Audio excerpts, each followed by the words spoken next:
ini ada identitas klien, terdiri dari nama klien, usia, status perkawinan, agama, suku bangsa, pendidikan, bahasa yang digunakan, pekerjaan, alamat, sumber biaya, sumber informasi. Lalu yang kedua di sini ada riwayat kesehatan. Riwayat kesehatan ini ada riwayat kesehatan sekarang yang meliputi keluhan utama, lalu ada kronologis keluhannya, seperti faktor pencetusnya, timbulnya keluhan, lamanya, dan cara mengatasinya. Lalu yang keduanya ada riwayat kesehatan masa lalu, meliputi riwayat alergi seperti alergi obat, makanan, binatang, atau lingkungan. Lalu ada riwayat kecelakaan, riwayat dirawat rumah sakit, seperti kapan, alasan, dan berapa lamanya. Lalu ada riwayat pemakaian obat. Yang ketiga ada riwayat kesehatan keluarga. Di sini membuat genogram dan keterangannya.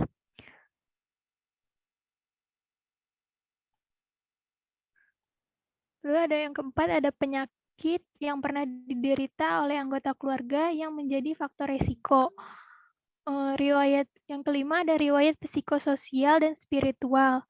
Yang pertama, adakah orang terdekat dengan pasien, lalu interaksi dalam keluarga, misalnya pola komunikasinya, pembuat keputusan, dan kegiatan kemasyarakatannya. Lalu ada dampak penyakit pasien terhadap keluarga.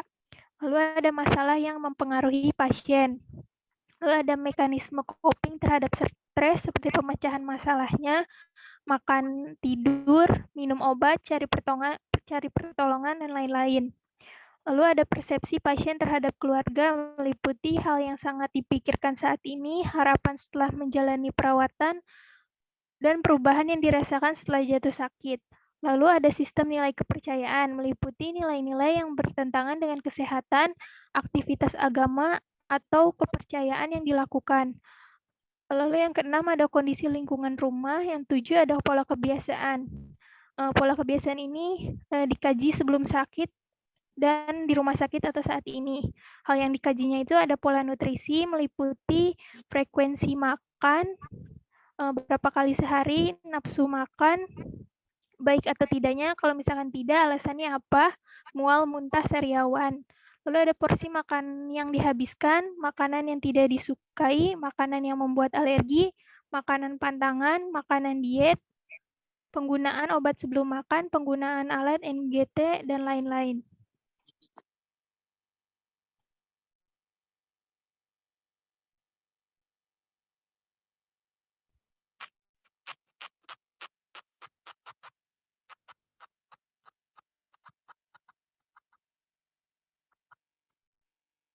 Lalu ada pola eliminasi, meliputi BAK dan BAB. BAK ini ada frekuensi berapa kali sehari, warna keluhannya. Lalu ada yang BAB ini frekuensinya berapa kali sehari, waktunya kapan, pagi, siang, malam, atau tidak tentu, lalu warna, konsistensi, dan penggunaan laksatif. Lalu yang ketiga ada pola personal hygiene, meliputi mandi, frekuensi berapa kali sehari, waktunya pagi, sore, malam. Lalu yang kedua ada oral hygiene, frekuensi berapa kali sehari, waktunya pagi, siang, atau setelah makan. Cuci rambutnya, frekuensinya berapa kali sehari, rambut kliennya terlihat kotor apa enggak, lalu mengganti pakaian. Pola yang keempat ada pola istirahat dan tidur. Lama tidur siangnya berapa jam per hari, lalu ada lama tidur malamnya berapa jam per hari, lalu kebiasaan sebelum tidurnya apa, lalu pola aktivitas dan latihan, waktu bekerjanya pagi atau siang atau malam, olahraganya apa, lalu jenis olahraganya ya atau tidak, lalu jenis olahraganya apa, frekuensi olahraganya berapa kali per minggu, suruhnya gotong royong bersihkan itu mau becek jadinya ngerjakan keluhan dalam beraktivitasnya, pergerakan tubuh atau mandi atau mengenakan pakaian atau sesak setelah beraktivitas. Lalu kebiasaan yang mempengaruhi kesehatan meliputi merokok, iya atau tidak. Lalu ada frekuensinya, jumlah atau lama pemakaiannya. Keduanya ada nafza atau miras. Kemudian yang ketiga ini ada pengkajian fisik, meliputi pemeriksaan. Yang pertama meliputi pemeriksaan fisik umum. Sini ada berat badan, tekanan darah, nadi, frekuensi napas, suhu tubuh, keadaan umum, kesadaran, pembesaran kelenjar getah Itu bening. jam 4, jam 9. Lalu yang kedua ada sistem penglihatan. Ini meliputi posisi matanya, kelopak mata, pergerakan bola mata, Pokoknya jam konjungtiva. 10 itu kita udah di situ. Kamu ngajar lagi jam 10 di situ. Jam 9 kurang baru selesai.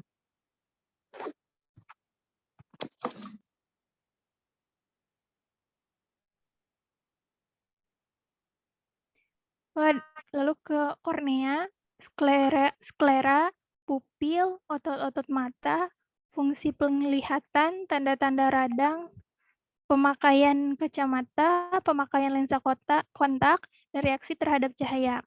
Lalu yang ketiga ada sistem pendengaran yang dikaji, daun telinga, karakteristik serumen, kondisi telinga tengah, cairan dari telinga, perasaan penuh di telinga, tinnitus, fungsi pendengaran, gangguan keseimbangan, pemakaian alat bantu. Lalu yang keempat ada sistem wicara. Ini dilihat apakah normal atau tidak normal, afasia, aponia, disatria, dipasia, dan anartia. Untuk sistem pernafasan ini yang dikaji meliputi jalan nafas, pernafasan, menggunakan otot bantu, frekuensi, irama, jenis pernafasan, kedalaman, batuk, sputum, konsistensi, terdapat darah, infeksi dada, palpasi dada, perkusi dada, auskultasi dada, suara napas, nyeri saat bernapas, penggunaan alat bantu napas. Lalu yang keenam ada sistem kardiovaskular yang dikajinya meliputi sirkulasi perifer. Bisa dilihat di sini yang dikajinya.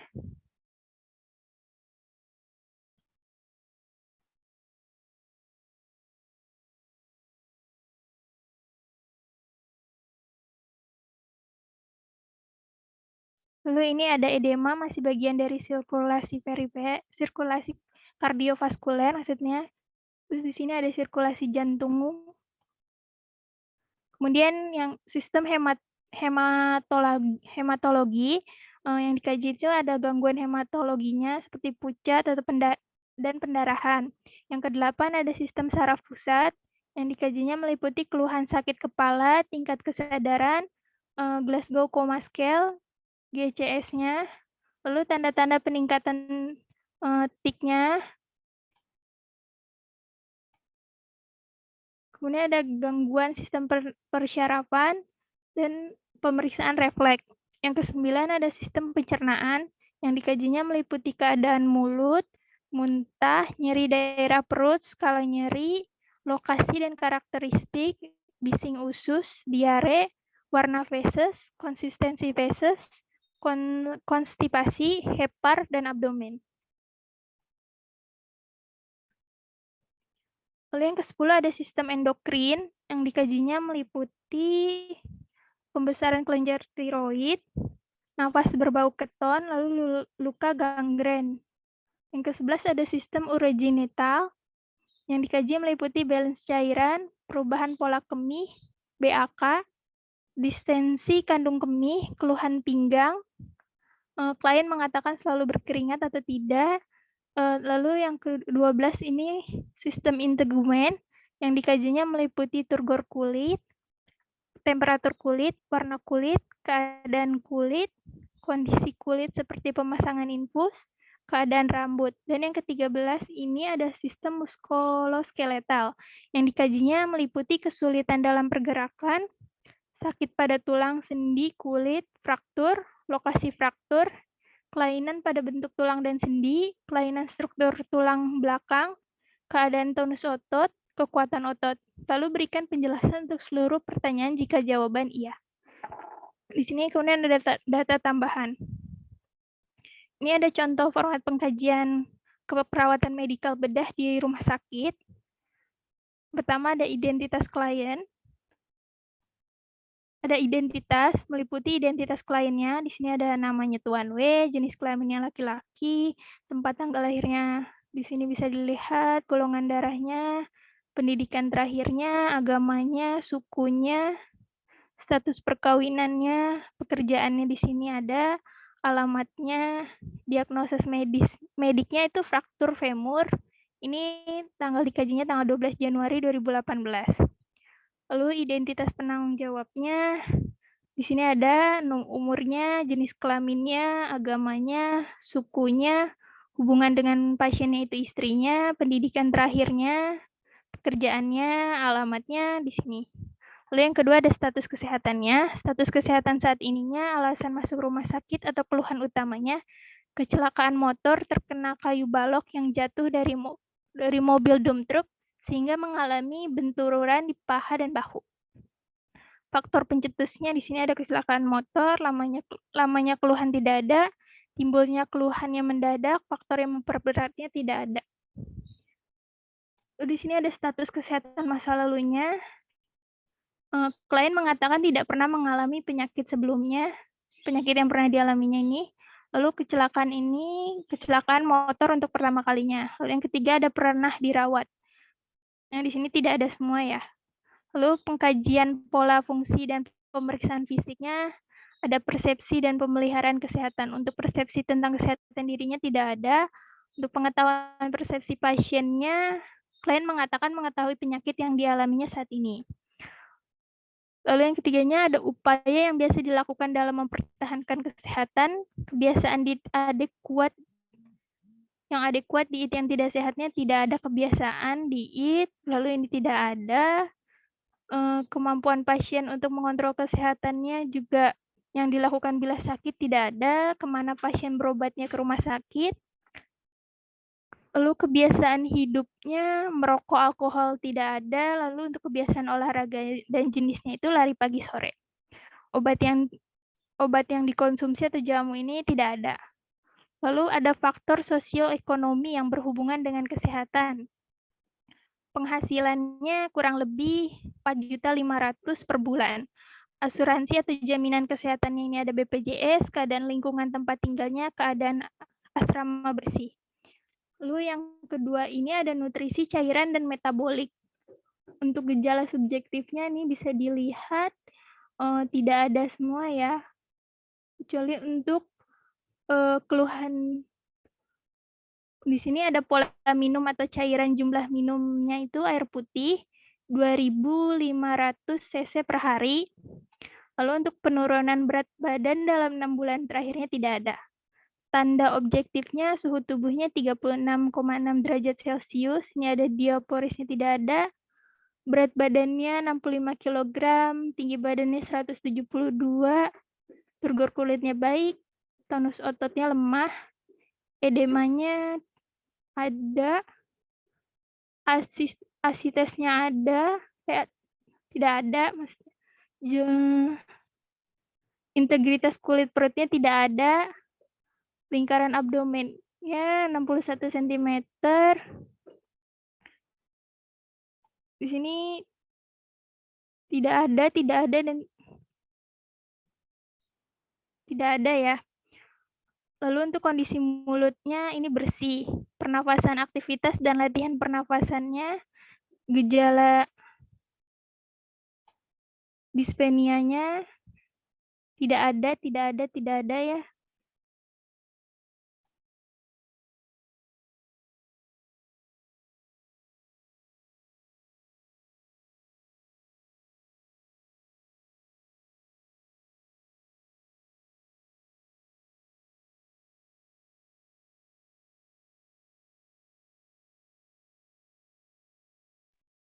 Izin melanjutkan, selanjutnya ada tanda objektif, pernafasannya itu frekuensinya 18 kali per menit, kedalamannya simetris. Terus ada penggunaan alat bantu nafasnya itu tidak ada. Terus ada batuk, bisa dilihat itu tidak ada. Terus ada fremis dan egofoni itu tidak ada. Terus yang keempat ada aktivitas termasuk kebersihan diri. Pertama tuh ada gejala subjektifnya. Bisa dilihat ya teman-teman. Terus ada tanda objektifnya. Terus yang kelima ada istirahat. Ada gejala objektif dan tanda objektif juga. Terus yang keenam ada sirkulasi. Terdapat gejala subjektif dan ada tanda objektifnya. Lalu ada eliminasi. Terdapat gejala subjektif dan tanda objektifnya juga. Next.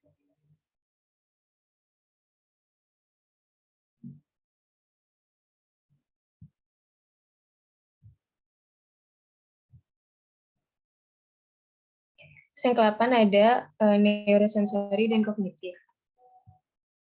Terdapat gejala subjektif seperti adanya nyeri, terus rasa ingin pingsan atau pusing, lalu sakit kepala, kesemutan, kejang, terus ada mata, ketujuh ada pendengaran. Kemudian ada tanda objektifnya juga. Yang ke-10 ada seksual dan reproduksi. Terdapat gejala subjektif dan tanda objektifnya. Lalu ada persepsi diri, konsep diri, dan mekanisme coping. Ada gejala subjektif, bisa dilihat ya teman-teman. Terus kemudian ada tanda objektifnya. Terus ada interaksi sosial. Ini juga dituliskan dalam pengkajian format KMB. Ada gejala subjektif dan tanda objektifnya. Lalu ada pola nilai kepercayaan dan spiritual. Ini dituliskan juga dalam format KMB DRS. Sama seperti yang lainnya ada gejala subjektifnya. Next.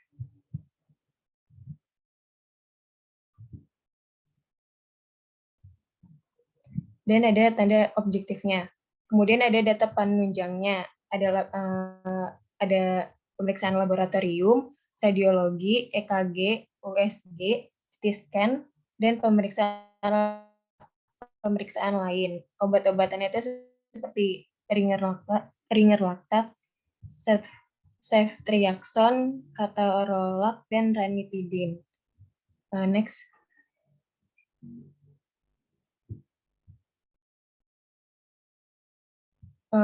Kemudian yang kedua ada contoh format keperawatan anak. Di sini ada biodata yang berisikan identitas klien, identitas orang tua atau wali, dan ada identitas saudara kandung. Identitas klien terdiri dari nama, tempat tanggal lahir, jenis kelamin, agama, pendidikan, alamat, tanggal masuk, tanggal pengkajian, dan diagnosa medik. Identitas orang tua walinya ada ayah dan ibu. Terdiri dari nama, usia, pendidikan, kerjaan, agama, dan alamat. Lalu yang kedua ada riwayat kesehatan. Ada riwayat kesehatan sekarang dan riwayat kesehatan lalu. Riwayat kesehatan sekarang itu terdiri dari keluhan utama, riwayat keluhan utama, keluhan pada saat pengkajian. Riwayat kesehatan lalu terdiri ada prenatal care, ada natal dan ada postnatal. Di prenatal care itu ada keluhan selama hamil yang dirasakan oleh ibu bisa dituliskan. Terus ada imunisasi,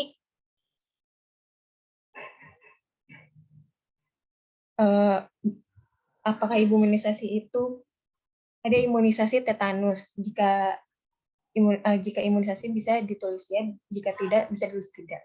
Kemudian ada natal, terdiri dari jenis persalinannya apa, penolong persalinannya siapa, dan komplikasi yang dialami oleh ibu pada saat melahirkan dan setelah melahirkan.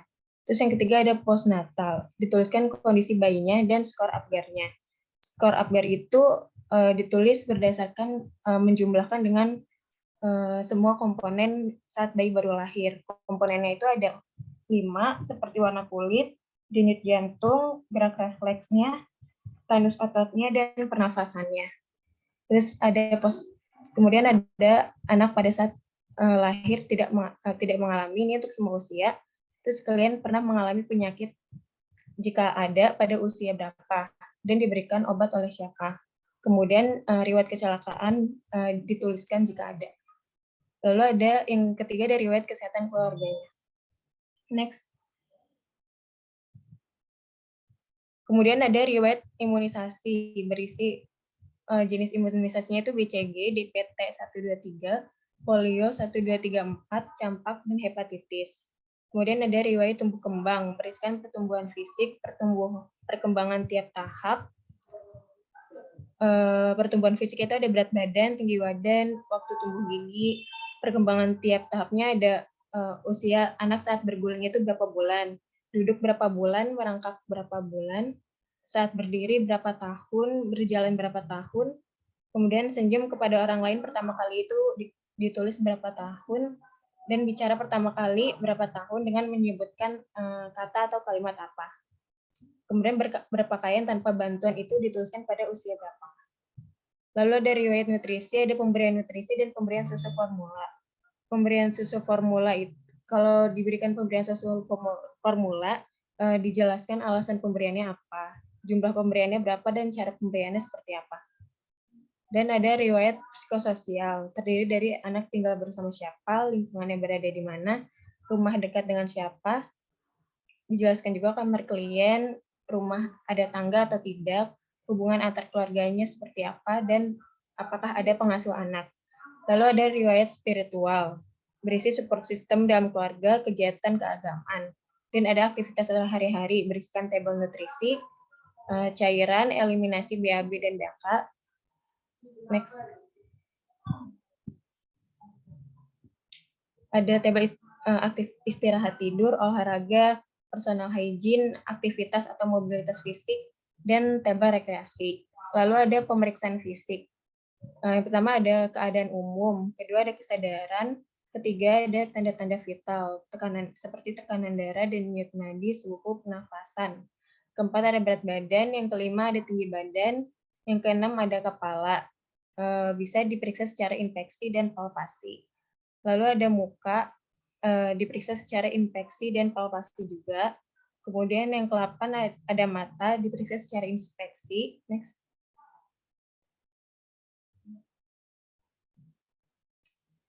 Dan palpasi. Lalu ada hidung dan sinus, bisa diperiksa secara infeksi aja. Kemudian yang ke telinga, ada pemeriksaan secara infeksi dan palpasi.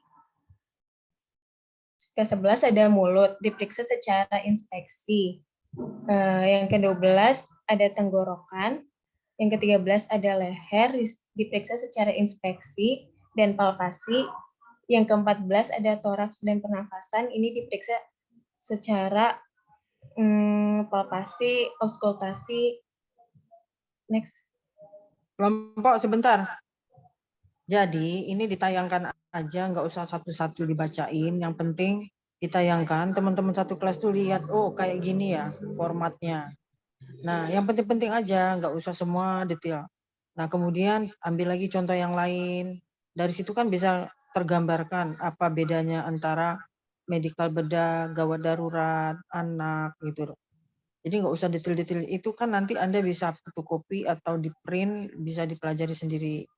Intinya presentasi hari ini tugas kalian itu selesai, capaian terpenuhi, bahwa Anda sudah menemukan contoh-contoh format-format standar, dokumentasi standar ya, sesuai departemen tersebut. Jadi nggak usah dijelasin satu-satu, udah tayangkan sampai selesai. Kira-kira format KMB kayak apa sih? Nah kayak gini. Nah, kalau yang anak seperti apa sih? Bedanya di mana? Itu aja. Jadi nggak usah detail-detail ya. Nanti biar baca masing-masing. Kita menyingkat waktu ya. Ya baik Ibu. Nah, maaf dulu, saya ini lagi cuti di luar kota dalam perjalanan. Jadi sambil jalan nih, sambil itu. Yang penting kita bisa tercapai ya. Baik Ibu. Baik, lanjut. Next. Pindah aja lagi, cepat aja itu. Ya, ini contoh format perawatan anak ya, bisa dilanjut ke contoh format selanjutnya.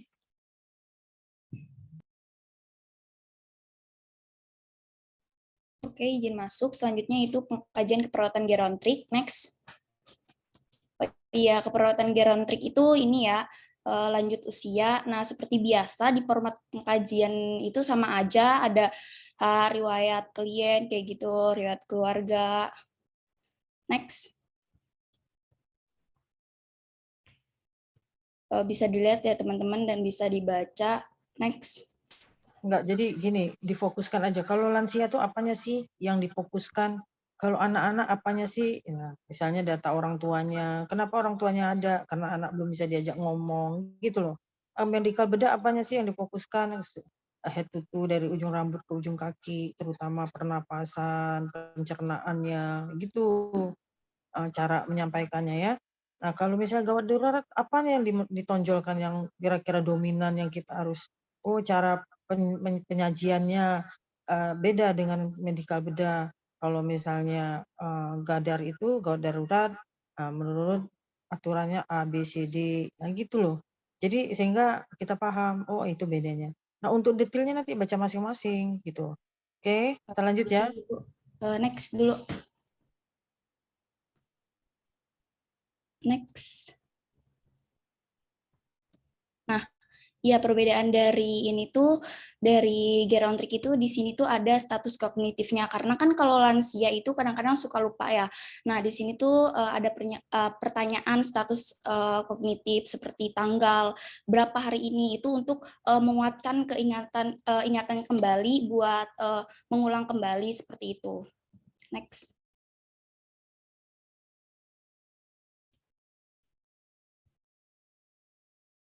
Next.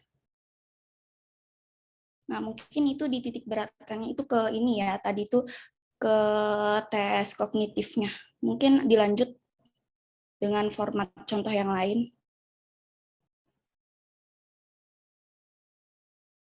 Ya, selanjutnya ada contoh format pengkajian keperawatan maternitas. Lanjut. Nah, di sini kalau di maternitas itu difokuskan kepada wanita ya. Next. Jadi kayak ditanyain tentang nifas, tentang melahirkan, terus antara dua kehamilan, antara bayi baru lahir, begitu. Terus di sini bisa dibaca teman-teman. Mungkin itu aja bedanya sama gerontik. Kalau maternitas itu lebih difokuskan kepada wanita. Studi lanjut.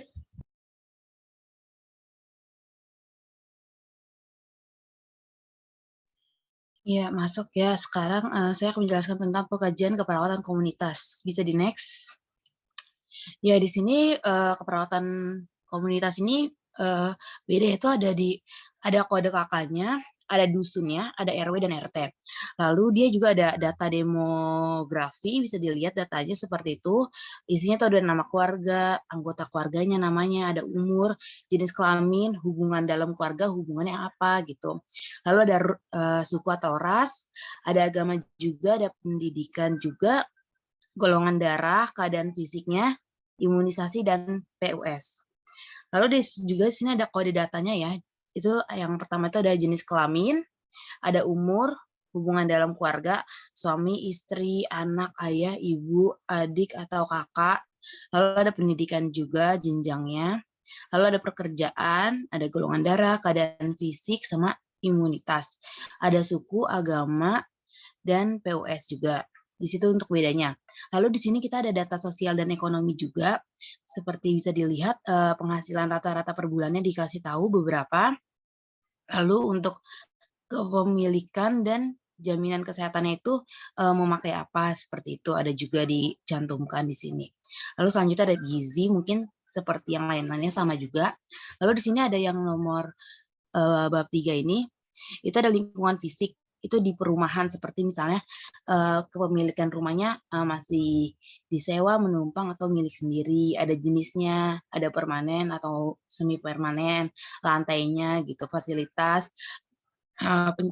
pencahayaannya seperti apa, masuk ke dalam rumah apa tidak masuk untuk mataharinya. Lalu ada luas bangunannya berapa, pernafasan pemanfaatan perkarangan seperti apa gitu. Lalu ada pembuangan di mana saja keluarga buang air besarnya, di WC, sungai, atau bagaimana. Seperti itu, bisa di next. Ya, di sini ada juga bisa dilihat ada gimana sih jenis WC-nya, jarak WC dengan sumber air juga ada juga di sini untuk di komunitas ini. Lalu ada juga kondisi WC-nya terawat atau tidak gitu. Untuk sumber airnya juga dikasih tahu, bisa dilihat ada sumber air untuk mandi atau cuci, untuk penyediaan minumnya itu dari mana, dari mata air kah, sumur yang digali, sumber pompa atau PDAM atau sungai. Lalu untuk pengelolaan airnya bagaimana, apakah yang sudah langsung dari galon itu tidak dimasak lagi atau yang dimasak dulu gitu. Lalu ada tempat pembuangan air, itu ada yang BAK, gentong, ember, tron, dan lain-lainnya. Bisa disebutkan kalau misalnya berbeda gitu. Lalu juga ada pengurasannya berapa kali itu disebutkan nanti setiap 3 hari sekali, 2 hari sekali gitu. Terus ada apa lagi ya? Ada pembuangan sampah dan limbah juga di sini bisa dilihat yang di format E. Itu ada tempat pembuangan sampahnya di mana, di tempat pembuangan sampah yang umum kah? Seperti tempat pembuangan sampah umum, sungai, sembarang tempat, apa diangkut petugas, atau dibakar, atau ditanam, atau ditimbun. Lalu tempat sampahnya juga diberitahu di sini terbuka atau tertutup, terus kedap air atau tidak, seperti itu. Lalu pembuangan air di limbah ini juga, itu nanti diberitahu, dia untuk pembuangan air itu langsung ke limbahnya. Iya, jadi untuk praktik klinik keperawatan dan komunitas ini lebih ke bagaimana lebih difokuskan bagaimana di keluarganya gitu loh. Jadi agak sedikit berbeda sama keperawatan yang lainnya seperti itu. Mungkin bisa di next lagi. Iya, yang selanjutnya ada contoh format pengkajian keperawatan gawat darurat. Boleh di next. Ya, di sini ada formatnya ya, seperti identitas pasien, tanggung jawab, riwayat kesehatan, data fisiologis, psikologis, perilaku, dan relasi lingkungan. Ada juga pengkajian fisik ya, jadi gawat darurat ini artinya mengancam nyawa. Jadi perlu mendapatkan penanganan atau tindakan segera untuk menghilangkan ancaman nyawa korban. Oke, bisa di next slide lagi.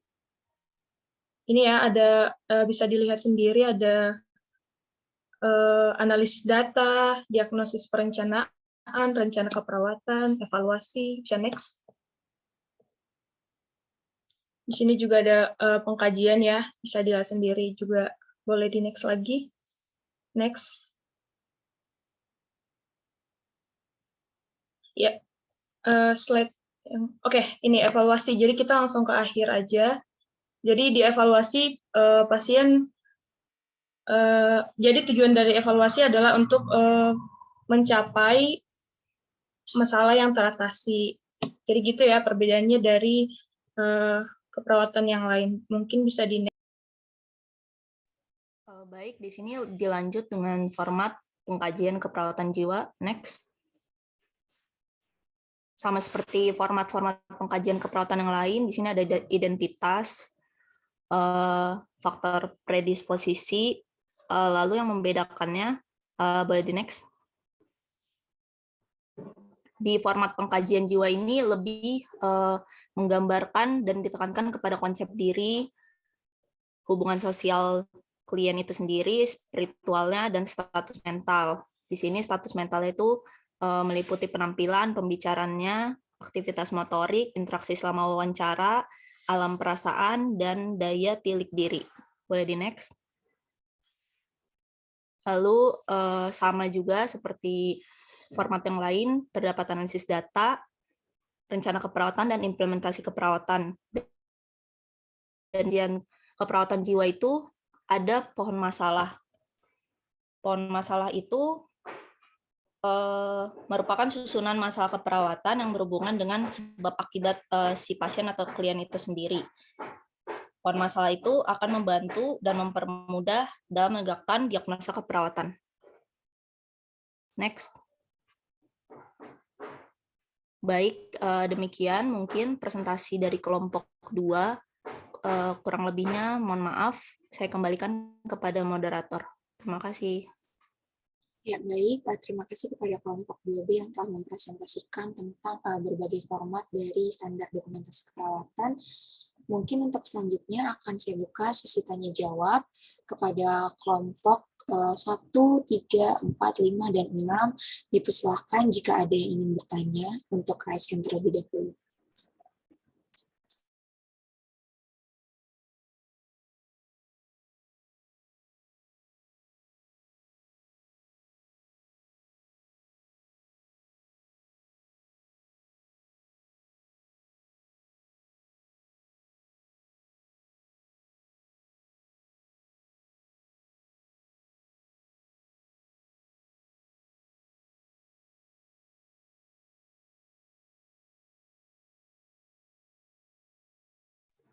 Ya, baik. Di sini sudah ada beberapa teman-teman yang raise hand. Dipersilahkan yang pertama untuk Nadila Putri.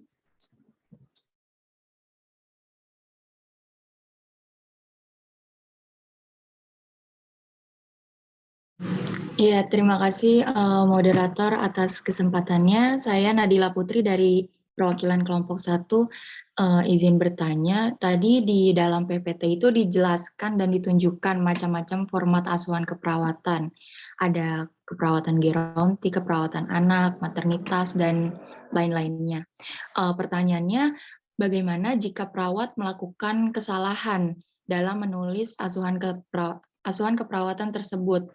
Apakah bagaimana cara meminimalisir agar tidak terjadinya kesalahan tersebut? Terima kasih. Terima kasih kepada Nadila dari kelompok 1 untuk pertanyaannya. Selanjutnya boleh di next, Kanza Amanda. Ya, baik. Terima kasih moderator atas kesempatannya. Saya Kanza Amanda dari perwakilan kelompok 3, izin bertanya. Tadi di dalam format pengkajian keperawatan jiwa terdapat pohon masalah. Maksud dari pohon masalah itu apa ya? Lalu bagaimana cara membuatnya? Terima kasih.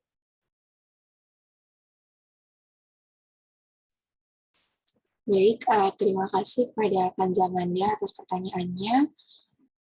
Mungkin akan ditampung terlebih dahulu, kemudian kelompok meminta waktu untuk menjawab pertanyaan, dan bisa dilanjut ke pertanyaan berikutnya dari Katrina Puspa, dipersilakan. Iya, terima kasih moderator. Sebelumnya izin masuk. Perkenalkan, nama saya Katrina Puspa Anindya dari perwakilan kelompok 4. Ya, di sini saya izin bertanya ya.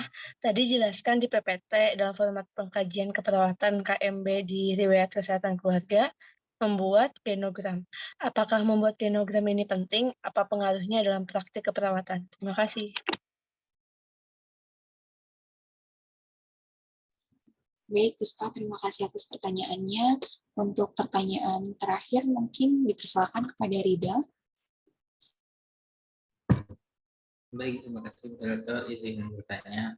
Tadi di kelompok di PPT menjelaskan pada bagian format keperawatan yang bagian postnatal terdapat skor APGAR. Nah, bisakah kelompok lebih menjelaskan bagaimana cara menghitung skor dari APGAR tersebut? Terima kasih.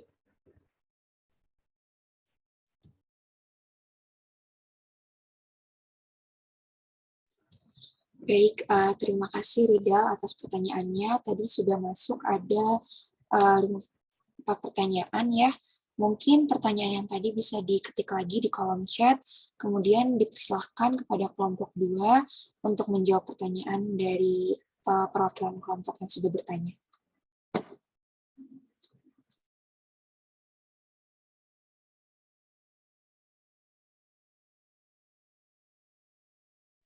Baik, moderator izin masuk ya. Saya ingin menjawab pertanyaan dari Nadila Putri. Sebelumnya, pertanyaannya tadi di PPT dijelaskan dan ditunjukkan macam-macam format asuhan keperawatan. Pertanyaannya, bagaimana jika perawat melakukan kesalahan dalam menulis asuhan keperawatan tersebut? Lalu bagaimana cara meminimalisir agar tidak terjadi kesalahan? Benar?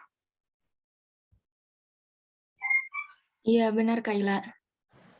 Nah, di sini saya ingin menjawab, jadi kesalahan yang terjadi dapat membuat prinsip patient safety di rumah sakit menjadi terganggu, di mana patient safety adalah konsep pasien yang sedang dalam pelayanan kesehatan dapat mencapai dampak yang diharapkan.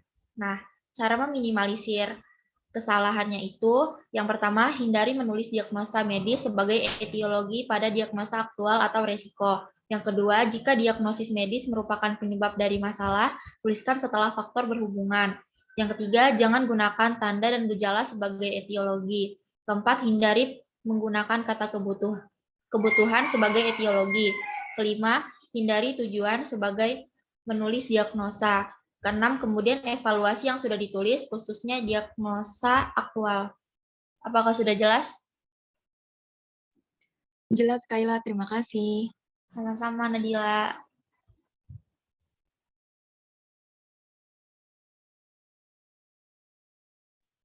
Baik, izin masuk moderator. Izin menjawab pertanyaan dari Kanza. Pertanyaannya itu, di dalam format pengkajian keperawatan jiwa tadi terdapat pohon masalah. Bisa dijelaskan maksud pohon masalah itu apa, lalu cara membuatnya seperti apa? Izin menjawab ya. Menurut FASIT 1983 dan INJF 1996, pohon masalah itu merupakan sejumlah masalah klien yang saling berhubungan dan dapat digambarkan sebagai pohon masalah. Bisa juga susunan masalah keperawatan yang berhubungan dengan sebab akibat. Pohon masalah ini akan membantu dan mempermudah untuk menegakkan diagnosa keperawatan. Lalu langkah dalam membuat pohon masalah itu yang pertama menetapkan core problem atau masalah utama. Seperti yaitu memprioritaskan masalah klien dari beberapa masalah yang dimiliki klien. Lalu kedua menetapkan efek atau penyebabnya. Salah satu dari beberapa masalah klien yang merupakan penyebab masalah utama. Lalu yang ketiga menetapkan cause atau akibat. Salah satu dari beberapa masalah klien yang merupakan efek atau akibat dari masalah utama. Lalu disusun dengan menggunakan tanda panah seperti skema seperti itu. Apakah dapat terjawab, Kanza? Baik, sudah terjawab. Terima kasih, Amel. Iya, sama-sama. Baik, izin masuk moderator. Afikaya, perwakilan dari kelompok 2. Di sini saya akan menjawab pertanyaan dari Puspa. Pertanyaannya tadi, dijelaskan di PPT dalam format pengkajian keperawatan medikal bedah di riwayat kesehatan keluarga membuat genogram. Apakah pembuatan genogram ini penting dan apa pengaruhnya dalam praktik keperawatan? Benar seperti itu pertanyaannya, Puspa? Iya, benar. Baik. Genogram ini memiliki peranan penting dalam merumuskan asuhan keperawatan. Karena dari genogram ini, perawat dapat gambaran menyeluruh dan holistik tentang klien dan lingkungannya. Contohnya itu hubungan di antara keluarga, masalah medisnya, seperti apakah ada penyakit genetik yang diturunkan oleh keluarganya, dan masalah psikologis. Informasi yang didapatkan dari genogram inilah yang digunakan oleh seorang perawat untuk mengambil keputusan yang tepat dalam pemberian asuhan keperawatan terhadap masalah pasien. Apakah pertanyaannya sudah terjawab, Puspa? Izin menjawab sudah, Nadia. Makasih ya. Ya, Saya tambahkan ya, saya tambahkan. Udah bagus itu jawabannya, bahwa genogram itu untuk mengumpulkan data-data holistik ya, bio, psiko, sosio, dan spiritual. Jadi di situ kita tahu riwayat penyakit si pasien ini. Ada pasien-pasien tertentu tuh yang memiliki riwayat penyakit menurun, ya kan? Yang menurun itu maksudnya dari orang tua, dari gen dan sebagainya. Contohnya diabetes mellitus, ya hipertensi, itu ada faktor turunan. Orang yang karakteristiknya misalnya apa ya, karakternya itu keras, kalau apa riwayat apa namanya, karakternya itu suka bekerja lebih keras, misalnya mudah marah dan sebagainya, itu kan ada faktor keturunan juga. Nah dari situ juga bisa dapat, oh dia memang ada faktor pencetus juga. Nah kemudian untuk penyakit diabetes itu kan ada diabetes yang turunan ya, misal keluarganya memang gemuk-gemuk gitu ya, besar-besar sehingga gula darahnya cenderung lebih tinggi dan sebagainya, itu sama kayak hipertensi tadi. Karena orang yang dengan keturunan itu kemungkinan memang dia bisa terjadi penyakit itu gitu. Makanya kita cari tahu, ibu diabetes, dulu bapaknya ada penyakit ini atau mengalami penyakit itu, apa sih biasanya ada bapak saya, ibu saya gitu. Artinya dia keturunan, faktor keturunan. Nah untuk pendekatan dalam melakukan asuhan perawatan nanti, contoh, kalau misal kita udah tahu dia udah faktor keturunan, kita tidak akan selesai hanya memberi asuhan pada individu. Artinya kita harus melibatkan keluarga besarnya. Nah, kita memberi penkes, kebiasaan pola hidup yang bagaimana yang sehingga apa namanya diabetes ini akan bisa berkurang, atau kebiasaan-kebiasaan. Jadi faktor keturunan yang kebiasaan tadi itu bisa menyebabkan dia diabetes. Sehingga kita waktu memberikan penkes, penyuluhan pada keluarga itu seluruh keluarganya kita ajarkan bahwa penyakit diabetes itu apa sih, apa yang menyebabkan, faktor keturunan contohnya seperti apa. Jadi mereka paham.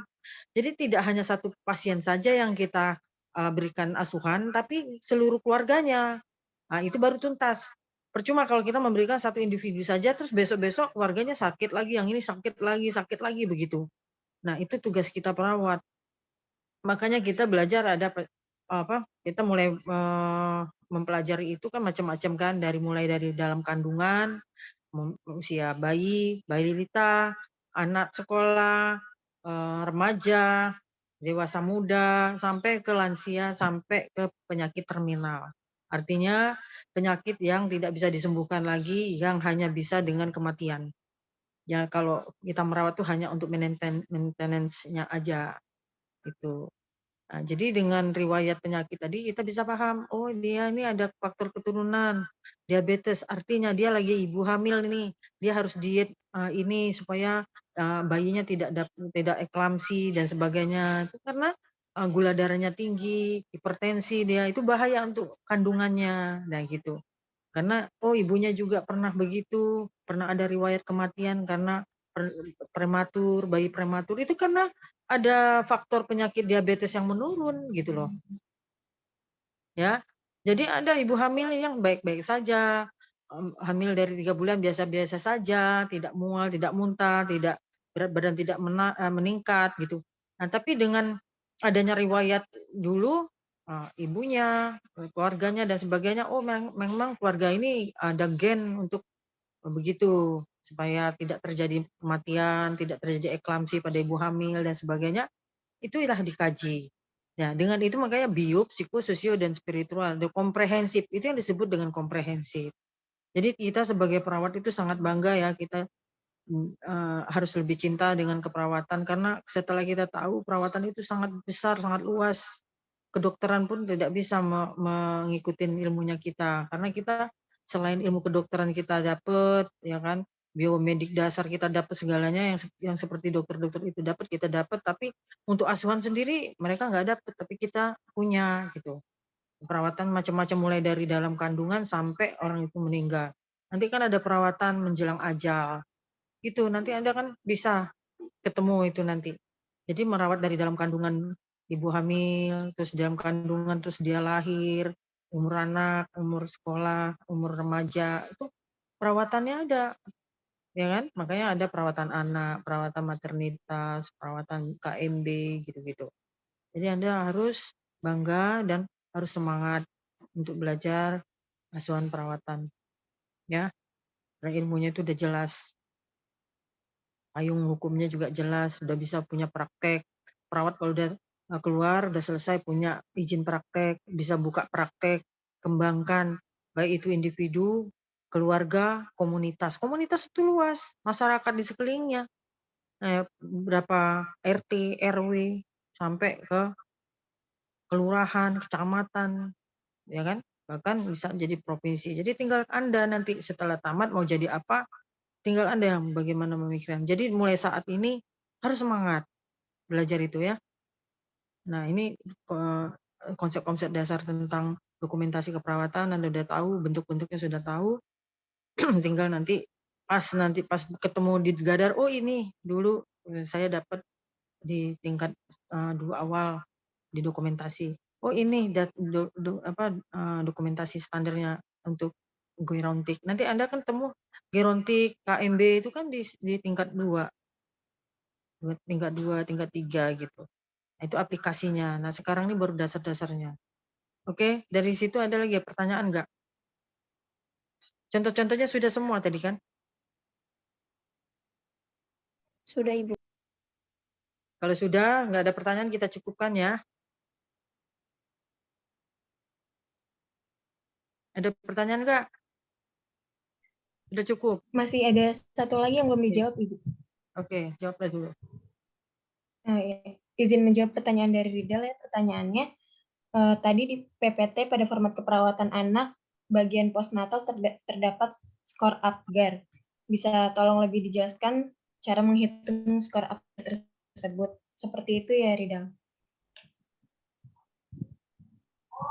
Iya, benar seperti itu. Izin menjawab ya. Jadi menghitung skor Apgar itu dengan menjumlahkan komponen saat bayi baru lahir. Komponennya itu seperti warna kulit, denyut jantung, refleks terhadap stimulus taktil, tonus otot, dan pernafasan. Kalau untuk warna kulit, jika bayi saat baru lahir warna kulitnya pink pada tubuh dan ekstremitas itu bisa diberi 2 poin. Kemudian warna kulit biru pada ekstremitas dan warna kulit pink pada tubuh itu bisa diberi 1 poin. Terus jika warna kulit seluruh tubuh dan ekstremitas biru itu diberikan 0 poin. Lalu untuk komponen denyut jantung itu dihitung dengan menggunakan stetoskop atau dengan menggunakan 2 jari. Denyut jantung dihitung selama 15 detik, kemudian dikalikan 4 sehingga didapatkan denyut jantung selama 60 detik atau 1 menit. Kemudian jika denyut jantung bayi lebih dari 100 kali per menit itu bisa diberi 2 poin. Jika kurang dari 100 kali per menit diberi 1 poin, dan jika tidak ada denyut jantung itu diberikan 0 poin. Kemudian untuk komponen yang ketiga, yaitu refleks terhadap stimulus, jika bayi menangis, batuk, atau bersin itu bisa diberi 2 poin. Kemudian jika bayi meringis atau menangis lemah saat distimulasi itu diberikan 1 poin. Kemudian jika bayi tidak merespons stimulus itu diberikan 0 poin. Lalu untuk komponen keempat, tonus otot atau aktivitas, jika bayi bergerak aktif bisa diberikan 2 poin. Jika sedikit gerakan 1 poin, dan jika lemah atau tidak ada gerakan itu diberikan 0 poin. Kemudian untuk komponen yang terakhir yaitu pernafasan. Jika bayi pernafasannya baik dan teratur atau menangis kuat itu bisa diberikan 2 poin. Jika pernafasannya lemah dan tidak teratur diberikan 1 poin, dan jika tidak ada nafas itu diberikan 0 poin. Skor upgrade itu semua dihitung dengan menjumlahkan skor setiap komponen. Jika skor bayi itu 10, maka itu skornya yang terbaik gitu. Tapi kalau skornya 7, 8, dan 9 itu skor bayi normal. Itu Ridho. Apakah sudah bisa dipahami?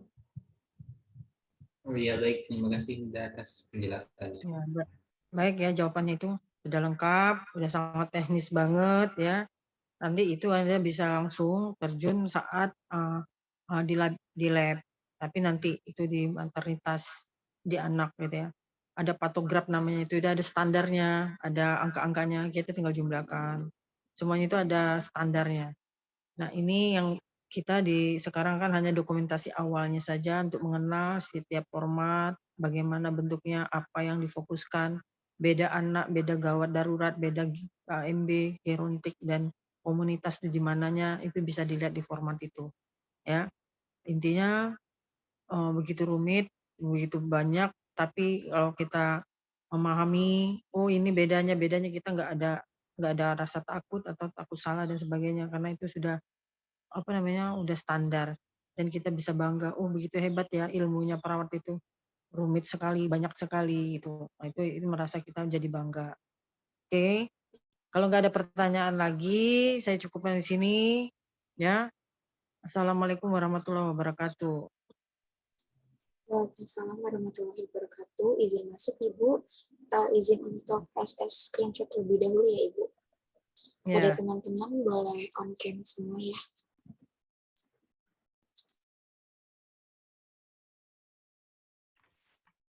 Baik, untuk slide 1, 1, 2, 3.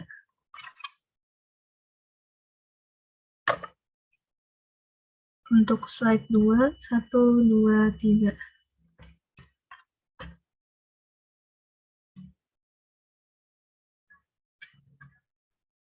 Maaf, sebentar. Slide 2, 1, 2, 3. Baik, Ibu, sudah.